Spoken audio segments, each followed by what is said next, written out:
Hi, I'm Enchanting Nubianette. Welcome back. And if you're viewing my channel for the first time, welcome.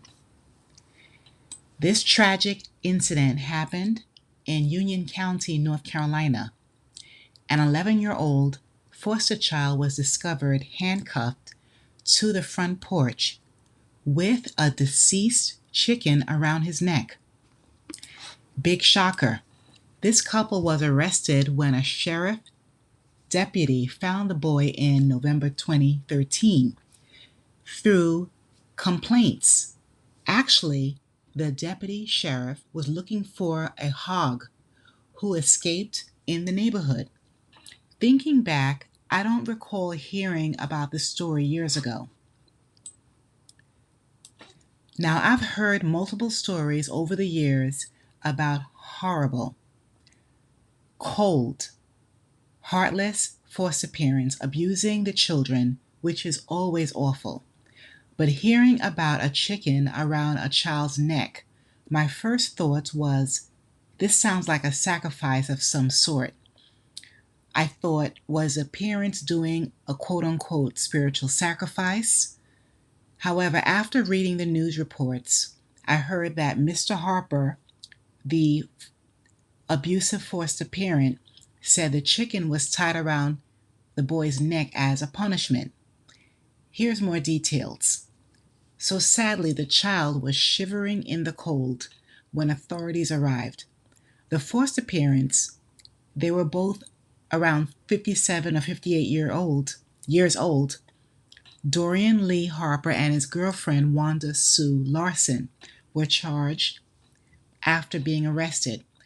The charges included intentional child abuse, false imprisonment, and cruelty to animals, meaning this couple should not have had access to or be responsible for any living thing.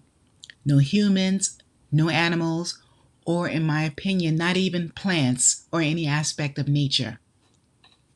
Here's a baffling twist. Wanda Sue Larson was a supervisor at the county's Social Services Department, DSS. Again, the suspect held an administrator position. The corruption is in so many agencies is extreme. Now, this woman, she faced additional charges for failing to discharge her duties as a public official. And I'm not surprised that the home was reportedly in deplorable condition. It had a huge amount of filth, trash, and animal waste all throughout the house. Livestock and other animals were always seen roaming all around the front and backyards. 5 children, including that particular foster child, were removed from the home and placed in the care of a neighboring social services agency. All of the children are foster kids, and their ages were 7 to 14. Authorities describe the situation as shocking and disturbing. Additional information here is that the punishment, which was stated in court, it said that Dorian Harper twisted the 11-year-old boy's pinky finger with pliers. He burned his face with electrical wires, cut his face with a sharp rhymes with wife, that weapon, and sometimes he was shackled to a steel railroad track in a locked room at night.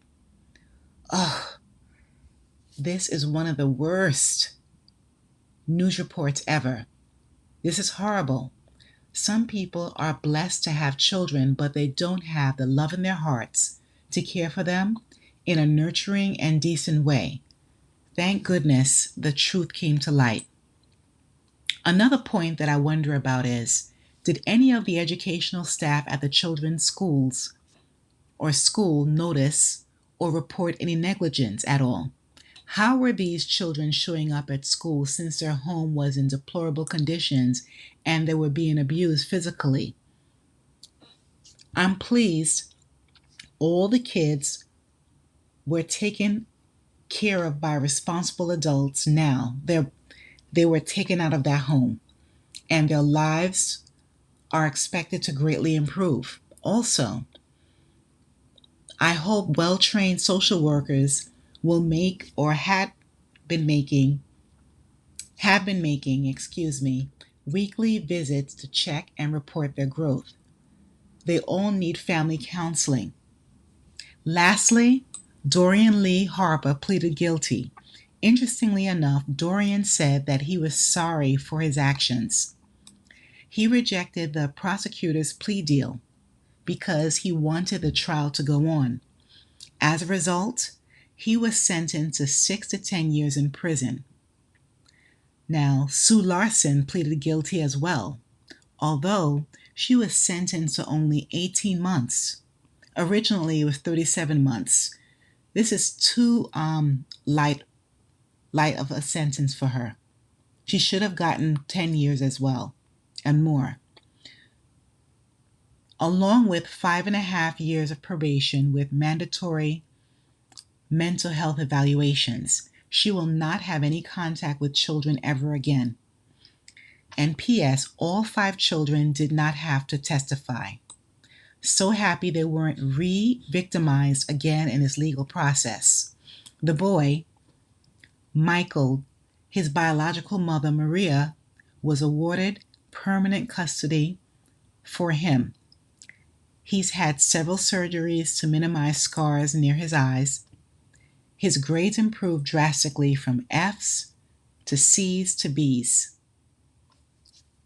Everyone, this was a heart-wrenching case. Again, if you know anything about a family, if you notice anything pertaining to children being abused, please report promptly. Thank you for watching, and please remember to like, share, comment, and subscribe to my channel. Stay safe wherever you are.